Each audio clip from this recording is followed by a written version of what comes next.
never thought I'd be making one of these videos, but here I am. I wanted to do this video as kind of a introductory to me.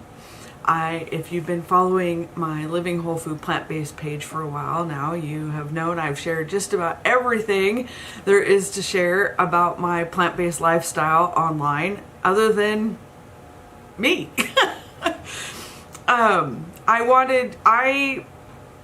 I figured I'd better kind of do a video so you could get to know who I actually am, especially since this year I want to start a local support group for plant-based eating, and I thought it would probably be a good idea if they knew who was doing it. Many years ago, I found a vegan tag on YouTube, and I thought, well, that doesn't really fit me because I'm not vegan, but I could change it to make it whole food plant-based. And so I've had the list for a while, and I thought that would be a perfect introductory story. This is me. So what I'm going to do is I have a whole list of questions over here on my screen, and I will also include these questions down below in the description, so it would be really cool if you guys jumped in and answered the questions too. And if you do a video of it, be sure that you tag me in that video also, because I'd love to see you and meet you. But yeah, that's what kind of got me motivated to do this, was the fact that I would really like to start a local support group. And I feel like the easiest way to talk people into coming is to, well, that or forewarn them of what they're getting into, is by answering some questions and kind of letting you get to know me. The first question is really a simple one, but it's name. My name is Felicia Smith. I am happily married for almost 30 years to my husband Dale, and I have one son, Joshua. I'm in my 50s. I just turned 51 in March, and my husband's older than I am by about 8 years, and we had Joshua late, so he's only 22, and we did this as a family, and so it's been really a nice adventure. We live in the next question is, where are you from? We live in Billings, Montana. Beef country. I think we rival Texas in beef. Yeah, it's a struggle. But yeah, I'm from Billings, Montana, and actually my area is probably the least open to plant-based and vegan eating of the state, by what I see online and what I've talked to other people about. There are several areas, Missoula, Kalispell, the northern parts, even Bozeman is way more open. They have way more options. There's winter farming, even though it's really winter. In fact, there's like a foot of snow outside right now here in Billings. There's feet in Bozeman. But Billings really doesn't have that kind of open community for different styles of people, if you will. At least it doesn't feel like it to me, because there's very few vegan options unless you consider a salad at your local restaurant to be vegan. Whole food, that people are like, what? And so we do have a small group of people here, but I'm hoping to make it a big group of people. But there's only one place that I know of that does like winter farming, so there's really hard to get access to really nice produce here. And so I'm hoping that as the group comes together, that we can help each other with, solutions to the problems our area has with providing an easy and comfortable place for plant-based eaters to live. And so, yep, I'm from Billings. Next question is, how long have you been whole food plant-based? As of the 21st of February, my whole family has been plant-based, whole food plant-based, no oil, since February 21st of 2015. I think. It was 7 years. We just had our 7 years. And so, yeah, it's hard to believe that much time has gone by. It started out as a food adventure, and it's still going. I still haven't even begun to tap in the vastness of what this lifestyle is, and it's just changed so much, and it's really our new normal. And I can't imagine going back. It seems like a lot of work to live the old way now, and a lot more expensive than it is now, especially in today's day and age with the price of everything being crazy. This is a much more affordable lifestyle. Okay, next question. Why did you start eating whole food plant-based? Well, kind of a couple of things, but the years leading up to us making the switch had seen my husband, as it happens, his health declined. He was morbidly obese, and he had several health problems, the normal standard chronic health problems. He had been going into the doctor, and it was that, we started out with a little high blood pressure, so we had one pill, and then a little higher blood pressure, and we had another pill, and high cholesterol, another pill to that. And in the 2015 or so, he came home from his last doctor's appointment, and he said, they say I'm pre-diabetic, and I'm going to have to start doing this medication, and also my cholesterol numbers are wrong, and I've got to add this. And one of the biggest problems he had about all of these things was he hated taking the pills, but his doctor had said what we all knew, right?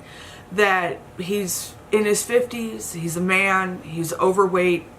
This is normal. This is life. This is how it is. You're starting to fall apart, because apparently in our 50s we down the hill.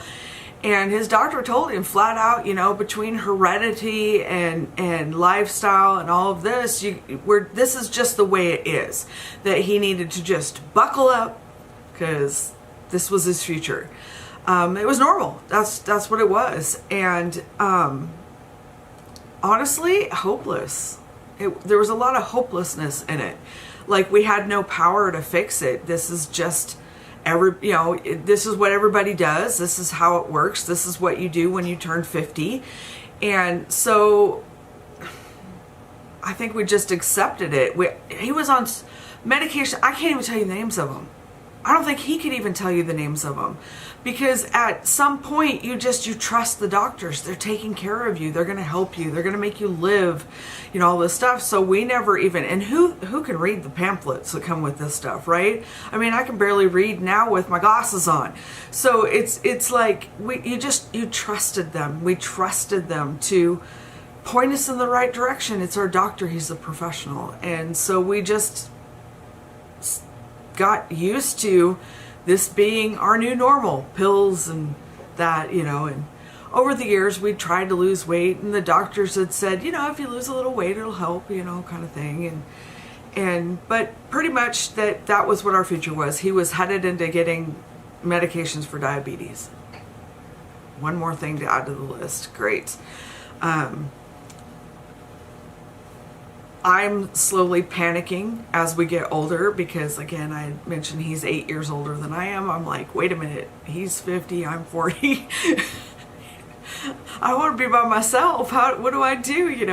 Be sure you take the medicine. And be sure you ask your doctor all of these questions, and all that kind of stuff, thinking I was doing all the right things as the wife, I'm here for you. I'll help you, And reality was there was nothing. There was nothing. There was nothing he could ask. There was nothing he could say. It was the progression of what us in America, at the very least, this is what we do when we hit 50 and earlier now. But one night, one of my favorite things to watch, Food Network. I like to watch the cooking shows on Netflix. I had stumbled across a Michael Pollan video in the defense of food, but it really wasn't talking about a whole food plant-based diet in the sense of health. It was more like just talking about how, you know, this is what we need to do for our planet and our life. And it was kind of interesting. But mostly I like the cooking shows, you know. It's like, what ways could I cook that steak? How could I prepare my seafood, and all the amazing cheese recipes, you know, and oh my gosh, all of it. I wanted all of it. And you know, Bobby Flay and the whole ball of wax. And so one night I was watching Netflix, and I was looking for the next show, and up came Forks Over Knives, and I thought, all right, another cooking show, because it actually shows up under when you typed in cooking, it showed up. I'm assuming because of the title, and so it was really funny because I clicked on it and I'm just watching along, you know, doing my other stuff, and I got to listening to it, and I'm like, this isn't a cooking show. And what did he just say about we don't need to be sick? And then so I, you know, rewind it, because I just listened with it in the background, and I sat there and I watched that whole film with my jaw on the floor. And there were so many emotions after I watched it. There was shock, there was anger, there was hope. And so that night when my husband got home from work, I said, we're gonna have dinner in front of the computer together, because I want you to watch this movie. And so we watched this movie, and I didn't tell him anything about it. I said, we really have to watch this. And so about halfway through it, you could just see his whole demeanor going, what? And then Dr. Esselstyn came on.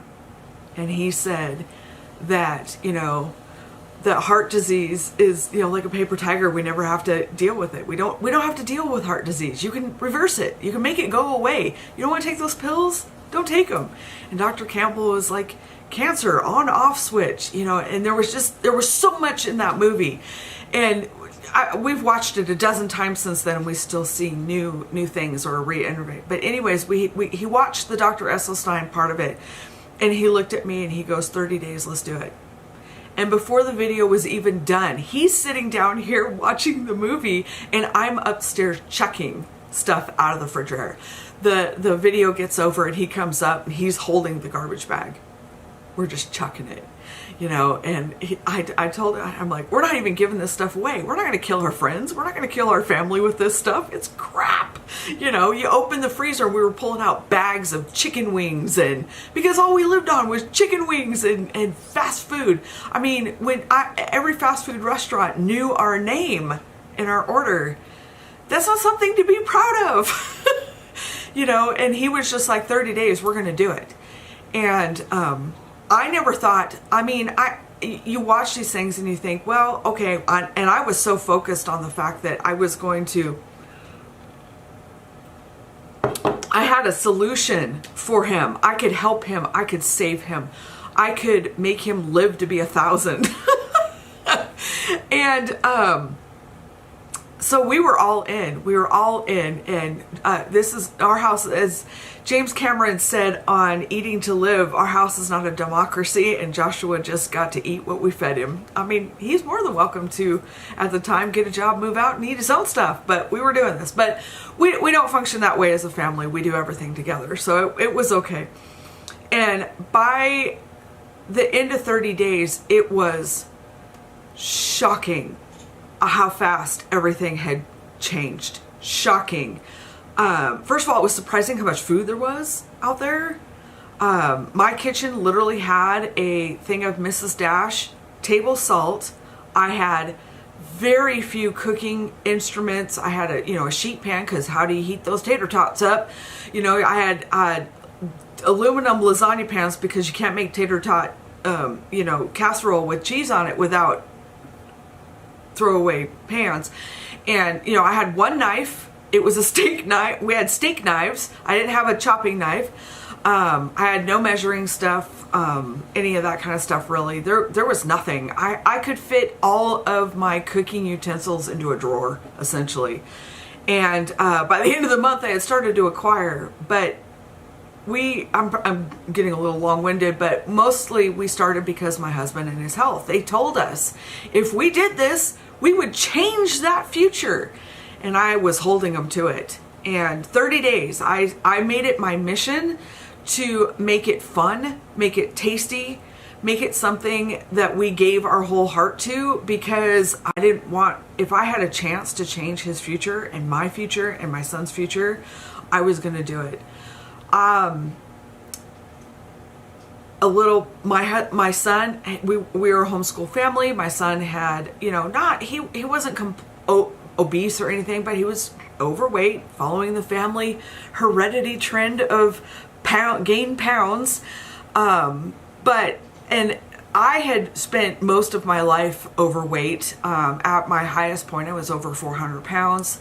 So we all were fighting these challenges, and I had time and time again told my husband, I said, if I could just find the door, if we could just find the door, I'll do the work to get the door open and walk through it. If somebody would just point us in a direction of something that would work and not have to be a diet and not have to be temporary and not be punishing, and something, there had to be something, but nothing ever came. And we had tried, when I say we literally have tried everything, we literally have tried everything.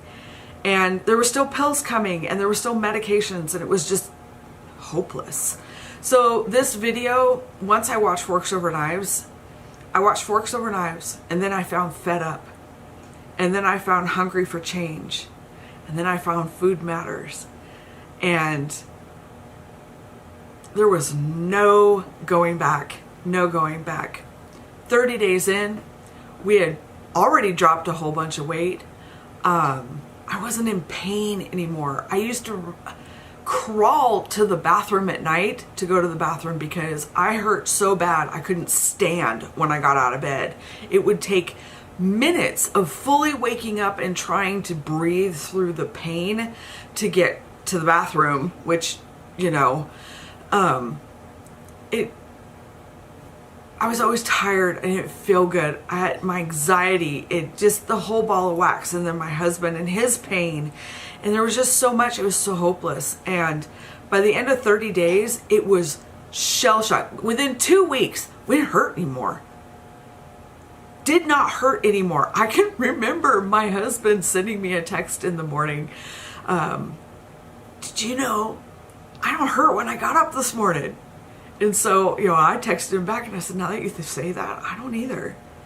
By the end of the 30 days, it was like a night and day. It was really shocking. I remember about a month in, my son saying, I can think so much clearer now, because he was really good at school, but not an A student. And he was, average, that kind of stuff, but he had always struggled with an attention span and finding something interested and being challenged and stuff like that. And I always just thought that's just normal, that's the way it is. But it was like he was in a brain fog, and he graduated with straight A's. It changed his entire, he just kept saying, I can think so much better now. I don't know what it is, but I can think so much better. And the best part about it was, by the end of 30 days, we were making doctor's appointments trying to get my husband's medication changed, because he was actually having episodes of low blood pressure, and where it would be like dangerous. And his doctor, fully not on board, would be like, no, you're fine. It's fine. And finally he called in, he says, I need to come in. This is dangerous. And they begrudgingly let him come in. We had put together all this information, because, we're going to change the world, and told him about what we were doing, because the doctor couldn't figure out why, he had lost 10, 15 pounds the first month. He goes, well, it's just because you're losing weight. And Dale's like, no, it's because we're eating differently. You've got to see this stuff. And the doctor was, no, it's heredity. You're screwed. But anyways, they did finally take his lab work and that kind of stuff. And within 6 to 8 weeks of being whole food plant-based, he was off all medication. All medication. His doctor said, well, we're going to keep you on small amounts of all of these pills, because you know, you're going to need these. You're going to need it. This isn't going to last. You're going to need these. And we kept saying no. And then he finally got fed up with us. He said, fine, drop them. Fine, quit. You'll see. Fine, quit. Just cold turkey. Well, we didn't do that. We spent 2 weeks weaning him off all the pills. And literally by the end of the second month, he was off of all of his medications. By his next appointment, which was another month later, because of course to get off the pills, they would still let us have doctor's appointments. Now they shove us off on a PA, which is good because she's wonderful. By his appointment 3 months later, everything was normal. Everything. His blood pressure was normal. His cholesterol was normal. Everything was normal. He's no longer pre-diabetic. This kind of stuff. And all his doctor could tell him is it won't last. That's it. It won't last. It won't last. And I thought, what? But you have to understand, his doctor was also that doctor who said, I'm even on Lipitor. My father died of blah, blah, blah, and it's hereditary, so I'm even on it. That's why it's normal. No, that's why your pocket's padded. The truth of the matter is that there's no money in healthcare. There's no money in well people. There's only money in sick people. The only way for a healthcare system to survive is if you have to use it for more than birthing babies. You know, and it just... Anyways, that was what we got started. We watched Forks Over Knives, and I can tangent. I'm trying to derail myself back onto the plan, but we watched Forks Over Knives, and we've never looked back. 7 years later, we still chronic illness free, medication free, the whole works. It's been what they promised us. I held them to it, and they delivered. It was life-changing. It is life-changing. Okay, next one up. Favorite vegetable. Oh my gosh, which one do I pick? Before Whole Food Plant-Based, I can honestly say that my favorite vegetable was French fries, like McDonald's French fries covered in lots and lots of salt. That was my favorite. Wendy's French fries with lots and lots of salt. Tater tots with lots and lots of salt. But the funny thing is that still potatoes are still my favorite. Well, I like Asian greens probably the very best. Lately we've been really enjoying yu choy, which is it's mustard but it's not hot. But my favorite vegetable is a potato. Potatoes have changed my world. So, but I like mushrooms, but that's a fungus, not a tomato, or not a vegetable. I love avocados, but that's a fruit, not a vegetable. But I would have to say potatoes, but really that's going to fall under another question. So now I like everything but cilantro. Let's just put it that way. That would be the easiest way to say, what is your favorites? I like everything but cilantro. Surprise favorites, celeriac. I had no idea.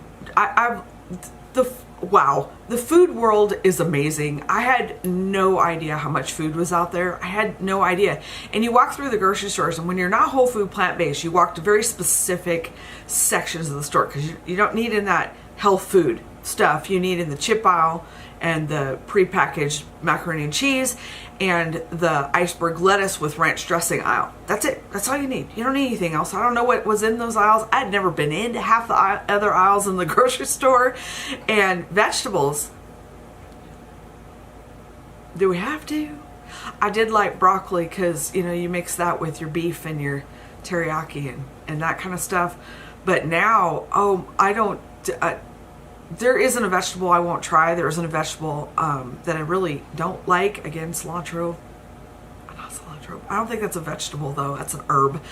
But that's probably the only thing that I just can't. But a celeriac, daikon radish. I love daikon radishes. The mixed greens. Spinach is probably my least favorite thing for greens. Raw, but I don't mind it cooked. I love kale, all different kinds of kale. Things I never, looking back would have been like, no, Brussels sprouts, love Brussels sprouts. But we were all raised that way, if it was green, you don't eat it, and so your parents didn't have time, they just fed you whatever, and they didn't know anything about food, so it was always meat and potatoes and iceberg lettuce with ranch dressing. Or my mom used to make tacos, but it was meat, cheese, and fried whole flour tortillas, that stuff like that. When you made pizza, she would make it homemade, but it was white flour with 15 layers of cheese on it, because you don't eat food without cheese. Why would you do that? We used to go through those big bags of cheese at Sam's Club, I think they're like 3 pounds, 3 to 5 pounds, 3 pounds. They're like a pillow of cheese once a week. No joke. But it wasn't going on anything good. It was put on pasta. You didn't put vegetables in it. There was vegetables in the pasta sauce. It said so on the front, because who reads labels? But now there's no vegetable I won't try. There are very few vegetables I won't try. I am always up for a food adventure. My family's up for a food adventure. My husband was a meat and potatoes man. Like, all his mother ever made was meat, taters, and if there was salad, it had ranch dressing on it. But if you went over, it was ham and potatoes, always meat. And so he was like tofu, and I liked all Asian food. My son is another eater. He's a foodie, and he liked Asian food. So for us, we adapted really easy, because I love tofu and all those kind of things. And my husband was like, and he was the main reason I tried to get creative and really get into finding things that we could eat that were familiar but different. And now he will eat everything. The most shocking thing for me is watching him put kimchi on air fried potatoes. It's like, who are you? But now he eats anything I put in front of him. There's no complaints. There's no, and so I got off topic of my favorite vegetable, but mostly it's because I can't pick a favorite. I'd have to say potatoes. But I really don't have a favorite. I love them all. I have a house full of vegetables, and there's legumes and grains and vegetables, and I like them all. All right, next one up here. I gotta get my list pulled over here. Favorite documentary. I know you would think it'd be Forks Over Knives. I do like Forks Over Knives. I think it's really good. I like a lot of them. Eating You Alive. I like Calorie Density by Jeff Novak. I like The Pleasure Trap by Dr. Lau. Those kind of things. But my number one, if you only were gonna, if I had one chance to hook you in with that shepherd's hook, kind of thing, I would say it would be How Not to Die by Dr. Michael Greger. It's not a documentary, I guess, so much as it just hits all the buttons, whys, hows, what fors, in a funny, common sense. You laugh through the whole thing in a way that, why didn't we know this stuff? Why don't they tell us this stuff? Oh, that's right, money. But he explains how it changes a whole, your body and that kind of stuff, but it's all done in a very upbeat, fun way, and you can watch the whole thing. You're not going to sit there going, oh my God, is he ever going to stop? It's not that kind of lecture. It's really good. And so I will leave a lot of the information and links down below. You can also check around my Whole Food Plant-Based page, because I have all this listed, but I will leave links down below in the description to help you kind of get there quicker. But How Not to Die by Dr. Michael Greger, if you only could get your family to watch one thing, I would do that. But there's so many. I have pages of videos and lectures and documentaries to watch. I've collected, and I'm still collecting. So there's something out there for you on cancer and diabetes and heart disease, and the whole ball of wax, how to deal with your family when they're like, you're out of your mind, I'm not eating grass. How to answer that question? All you eat is grass? Kind of thing. But my favorite, my life changer was Forks Over Knives. But My game changer, which is another movie about it, which is worth watching, is How Not to Die by Dr. Michael Greger. I think he puts it in a way that it doesn't matter your education, your age, your understanding. You will, by the time that you watch the whole lecture, you will understand what he's trying to get across to you and what a whole food plant-based diet will do to your health. Not what it might do, what it will do. So that would be my favorite. Let's see. Next question. Favorite doctors, experts. Well, my favorite, I have heroes. Anybody else do that? I have heroes. Like, if it wasn't for you, you changed my entire life. I have two heroes that changed my life because they changed my husband's mind in Forks Over Knives. I am a diehard Dr. Esselstyn and Dr. Campbell fan. I think they are pioneers. I think they are amazing. I think the information that they bring to it between heart disease and cancer and all of that is just jaw-dropping and eye-opening. And I think that if it hadn't been for men like them, nobody would listen. Nobody would listen. Dr. Greger, Michael Greger, is also, his nutritionalfacts.org is, the value of it is unmatched, and it's all free. It's all free. And what he brings to the community is knowledge. You have a choice. You can read. Doctors are no better than plumbers.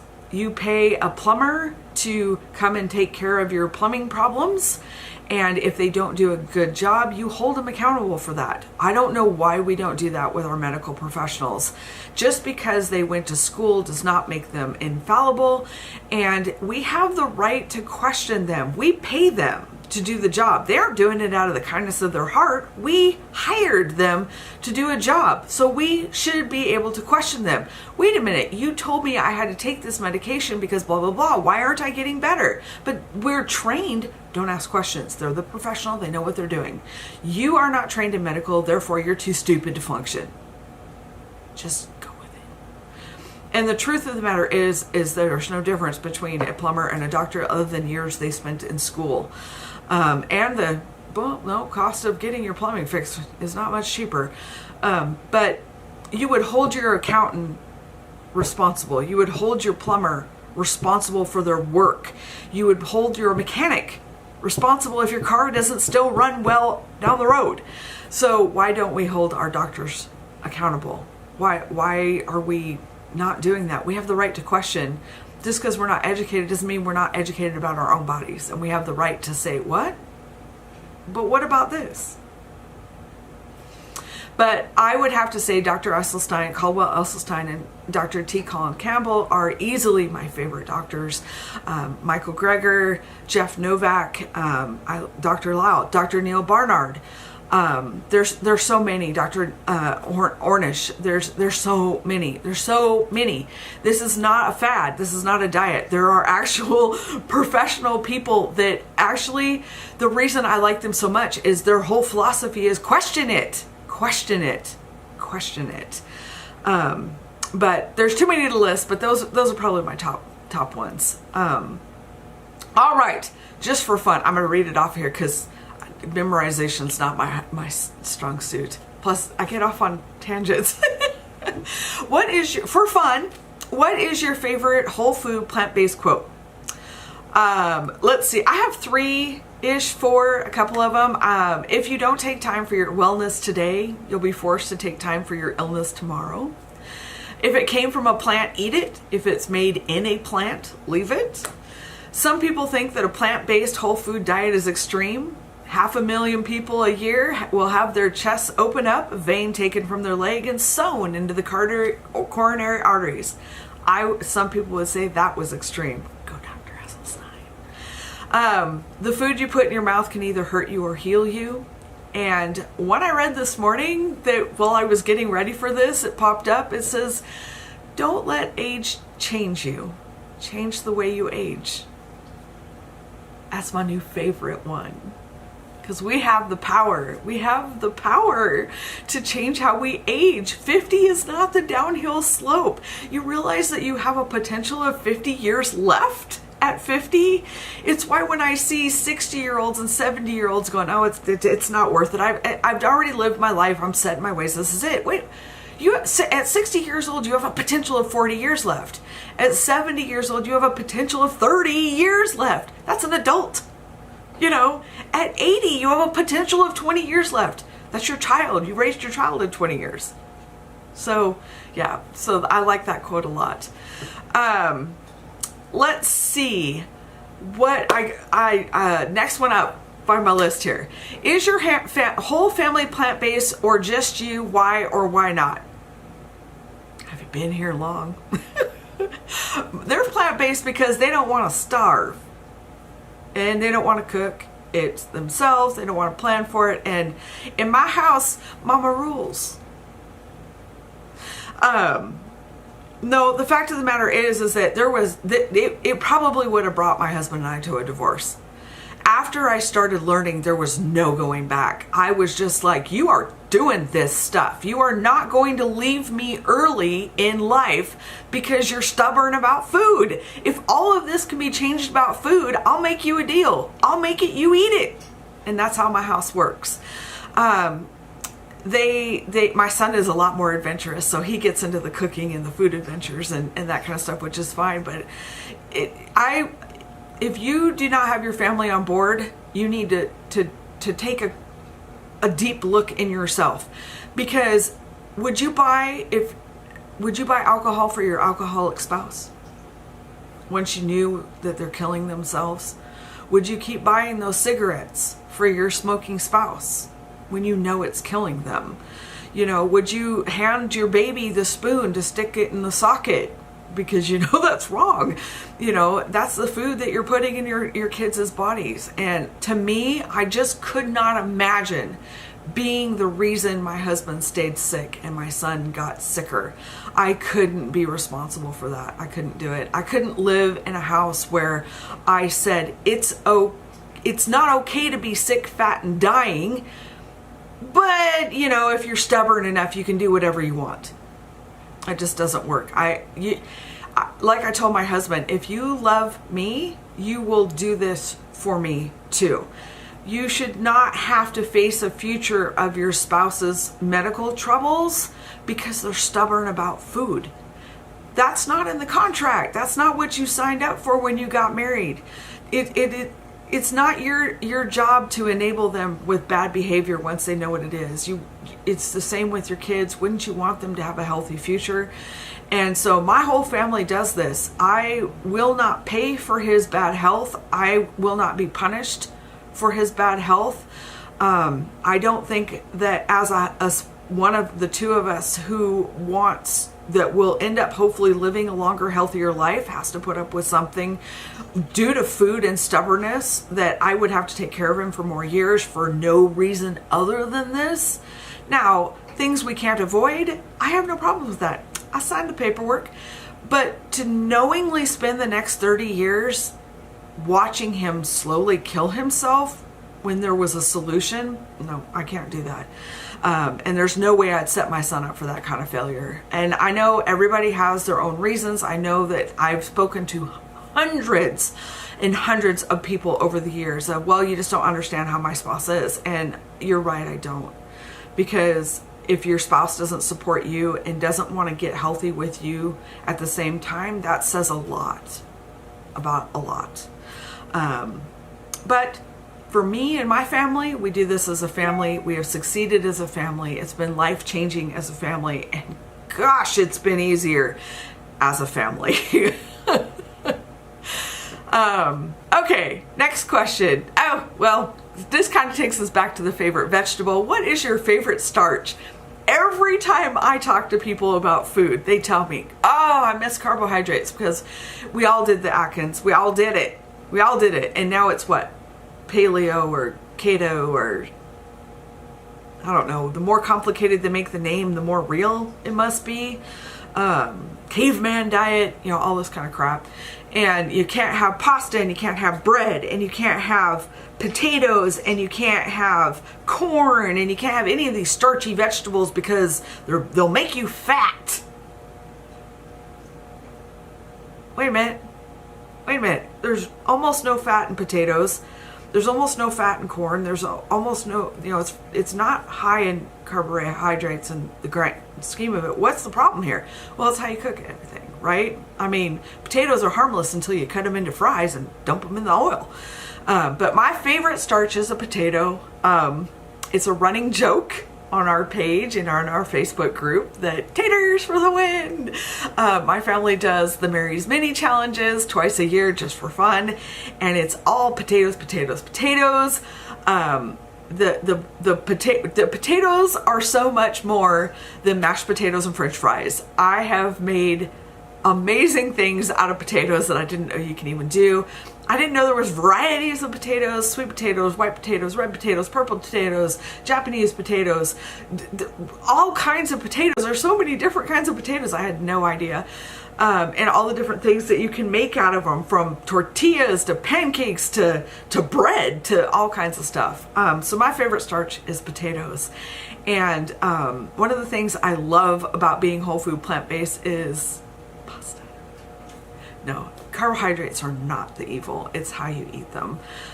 So yes, eat your potatoes and your corn and all that kind of stuff, because we succeed because of potatoes. I always have a great big tub of steamed potatoes, and they are a staple. They get you to that next meal when you get home, and you're like, your brain is like, I'm too hungry. I'm gonna get drive-through on the way home because I'm too hungry. I'm too tired to cook. I just don't wanna. What that is really telling you is that you got too low on your fuel, and now you have no fuel.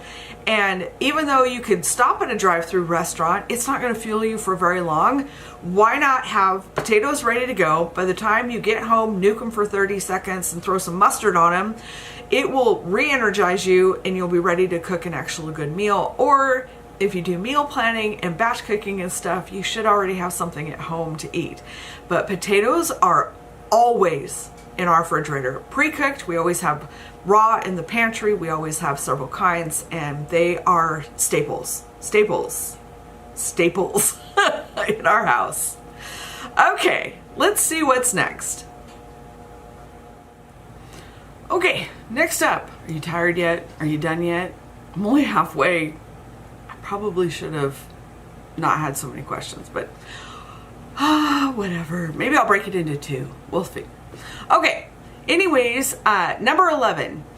Do you let certain things slide from time to time? I have said repeatedly that we are 99% whole food plant-based. And I say that in the idea of that I try to do the best that I can in the situation that I'm in. I don't bring it home.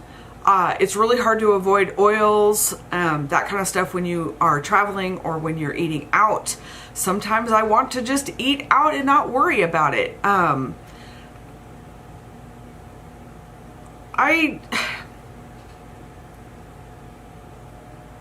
don't think I let anything slide. I don't think we let anything slide, because that implies that we're on a diet. And so it's like you need to be punished if you fall off with something. And I don't feel like that. I feel like in this life, like if for some reason I magically got enough money together to make it to a trip to Japan, you can bet if I make it to Japan, I'm eating my way across those islands. And I don't care what it is. I don't care if it's plant-based. I don't care if it's whole food, because it would be a once in a lifetime experience. And so for me, I'd eat it. Dr. Popper said one day, if somebody puts chocolate in front of her, she's going to eat it. You're going to eat it. And I agree with her. I don't buy it. I also try not to buy vegan foods. But I will say that every time I find a new vegan food, we always buy it once, because it's called Food Adventure, and we do, it's fun. You get to try something. But odds are normally I'm like, I can make this better. We just a couple of weeks ago ate out at a new Mediterranean restaurant type thing here, and they had 5 or 6 vegan options. We were like, yeah, you know, they had oil, but it was like, hey, look, it's an option, right? And it came, and it was like these little tiny bowls and this little tiny sandwich thing, and it was $60 later, and it was, we could have put everything that we ordered. I ordered 4 of the 5 options that they had, and we could have put all that on one plate for my son. That's how much it was. It was just, and so I'm always constantly reminded that fast doesn't necessarily mean better. It's for sure more expensive. But I don't know. It would depend on the situation, but we don't, you know, I get a slice of cake for my birthday, and I don't worry about whether it's whole food plant-based or not. But I don't bring it, we don't, it's not, it's life. I don't know how else to explain it. Sliding or falling off is diet talk, and, you know, okay, I had my piece of cake for my birthday, but then my dinner was, you know, my clam chowder that I love that's not really got clams in it, you know. And so I don't see, if you start looking at things like bad and good in the sense of punishment or reward, you are putting food in a place, it really gets you in trouble. And for me, I think, did you enjoy that life? Was that moment you lived worth what you ate? And if it was, then enjoy it. Do I think that we should, you know, stop at the gas station to get fuel and buy jerky on the way by, which is something I miss terribly? No. But I also think that we're gaining our health and our mobility and our feel good in this lifestyle so that we can go out and live more. So I don't think we should pass up any opportunity. But do I think it should be a staple normal in your life to eat non-whole food plant-based? No. But I would say we are easily 98 to 99% whole food plant-based. And when you think about the fact that that's 3 meals a day plus snacks, you know, that's not very much. It's okay. But Dr. Esselstyn has a quote about nuts at Christmas time. You know, if you put that bowl out there, everybody's going, you know, if you say you can have 2 nuts, then next week is going to be 4 nuts, and then next week after that it's going to be 8 nuts. And I agree with that philosophy, because I think once you say, you make up your excuses, you'll follow through on your excuse. But I also think that you should be out there living your life. I don't think this has to be a line in the sand where you're successful or you're a failure. But I think it all depends on your health goals. And if your health goals are, you don't want to get to them as fast as you could, then, you know, maybe McDonald's is in your thing. Although I highly recommend you watch the documentaries on their food. What they make, the potatoes, what they do to their potatoes and their French fries alone will make you never want to eat them again. I had no idea. But anyway, so I would say, do I slide from time to time? No. Do I have specific instances in life where we eat non-whole food plant-based? Yes. But they are usually outliving that life. It never comes home. All right. How do you feel about vegan faux foods, fake foods, that kind of stuff? Honestly, they're junk. I'll be wholeheartedly honest on it. I think they're garbage. I think that they're incredibly expensive, and I think that most of them are made with products that are not that much better than animal products. Yes, they're convenient, grab it and go, but you know, you get a bag of these chickless nuggets kind of thing, and it's like $30 for a bag. Okay, it's a little extreme, but they're really expensive, and you get like four little nuggets in there, you know. Or you buy the yogurt or the cream, the cheeses and that kind of stuff, and it's like solid nuts, and they're like 4 ounces for $8, $10. I'm like, do you know what you can make at home to do that?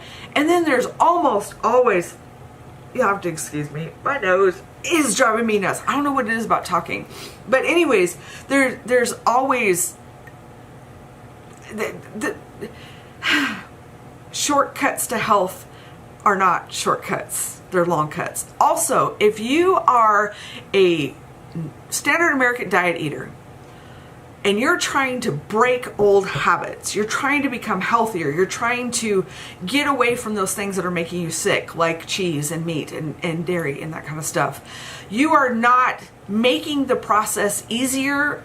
I know this word out there is transition. I call it excuses. The reason I say that is the fact that, okay, you're breaking the habit of this cheese and this meat product, you know, steak or whatever, but you're replacing it with not a much better health-wise option of this fake thing or that fake thing loaded with whatever's in it. Okay, yay, the cow lived, but you're still dying. So now on top of you've moved from these habits, now you've got new habits. Now we've got to break those habits and move on to the next one. Why not just skip the middle habit and go right into the whole food plant-based? There is almost literally nothing you can't sub out or dupe out on a whole food plant-based diet.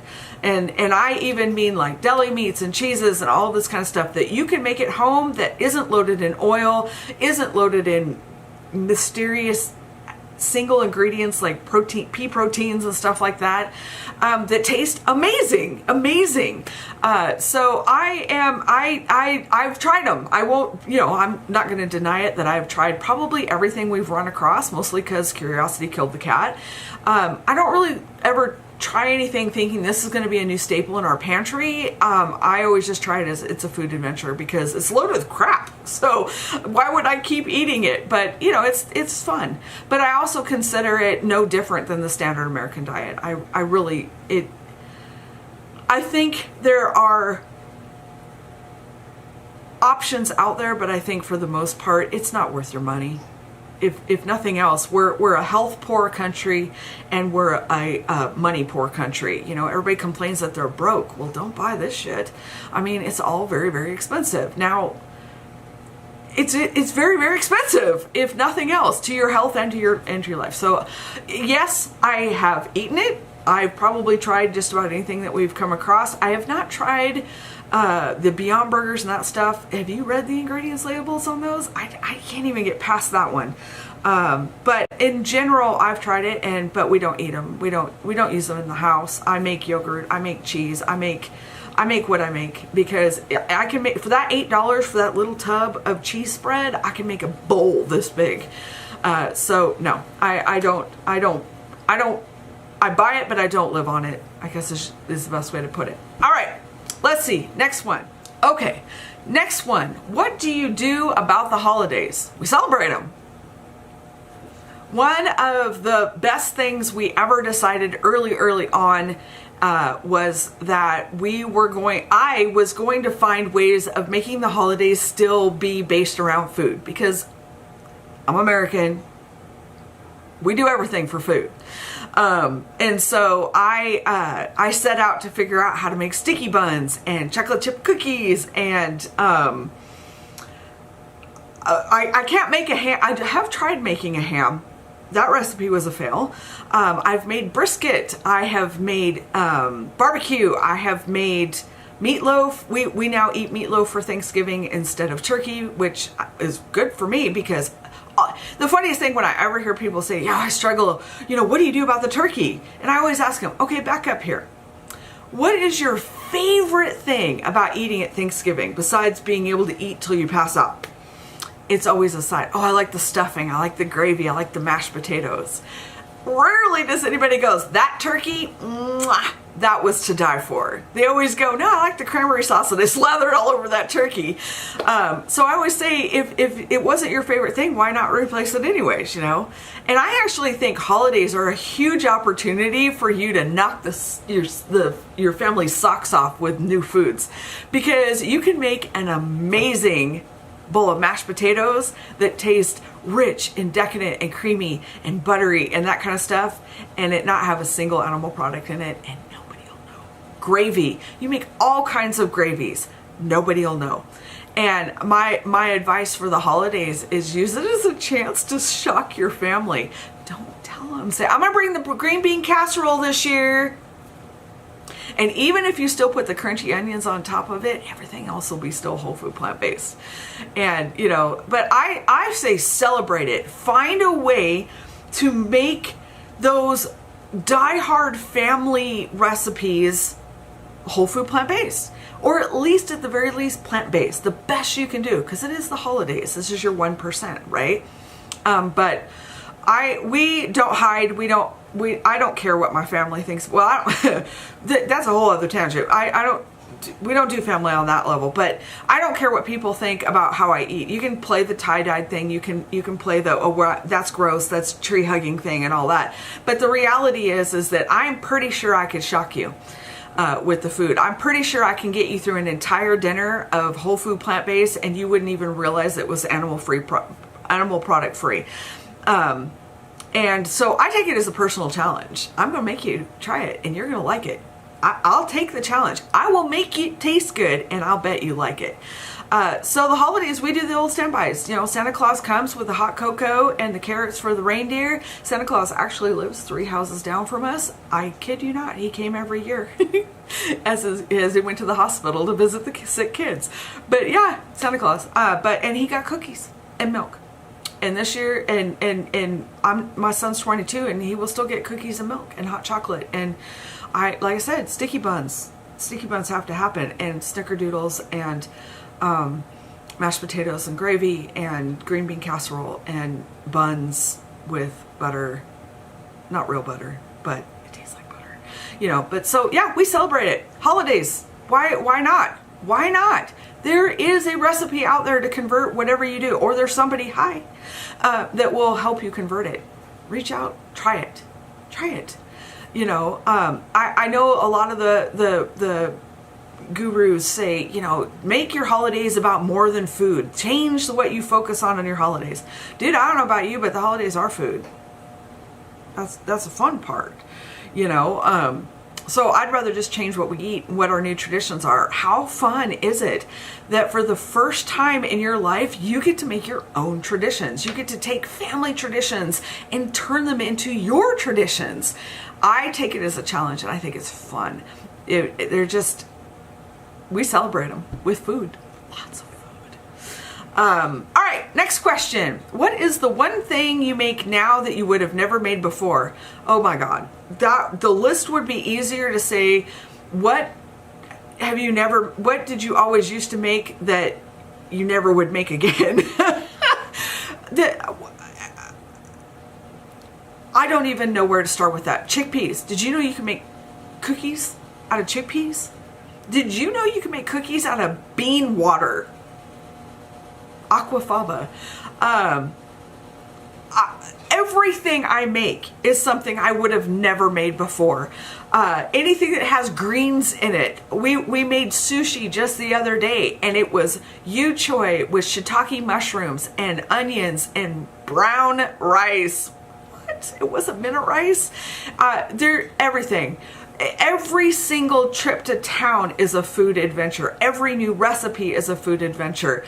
Everything we make is something I would have never made before. We literally lived on takeout, frozen foods that you heated up in the oven, and that was pretty much it. Casseroles with cheese. I mean, everything we eat now is something I would have never eaten before. And I had no idea how much food was out there. I had no idea. Those aisles that I would never have gone down because, health aisles. They're not health aisles, they're adventure aisles. All of these weird and unique and new things are down these aisles that we were programmed. Don't go down there. There's no chips. I make an awesome lime chili tortilla chip. I never would have thought about making my own chips. I've made pasta. I never would have thought that. I can bake my own bread now. Nope, never would have made that before. It's never ending. It's never ending on how much that I can do. I never had any cooking. Listen. While all these girls were taking home ec, I was in a shop learning automotive. I can rebuild an engine and train your horses. Cooking? Skills in the kitchen? Not at all. I had nothing. I wasn't prepared at home. When I went to college, I didn't even know how to do my own laundry. So we're talking learning curve. And now, so everything before was something we wouldn't have eaten before. And now there's nothing we won't try. Nothing. And weirder the better. Okay, I think I'm gonna stop here, and I am gonna give you guys a break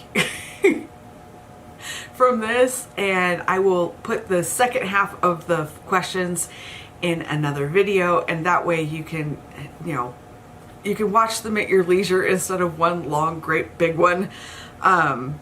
I'm not even sure I can get a long great big one uploaded to Facebook, so it may not even matter. But this is going to be the end of part 1. I'll have a part 2 coming up. I'm going to film it right after this. I'm just going to break the video off here. And if you have any comments or questions or any of that kind of stuff, please leave a comment below, and I will also have the list of questions and all of that kind of stuff listed below. And I hope you're enjoying hearing my story, and we'll see you in the next video.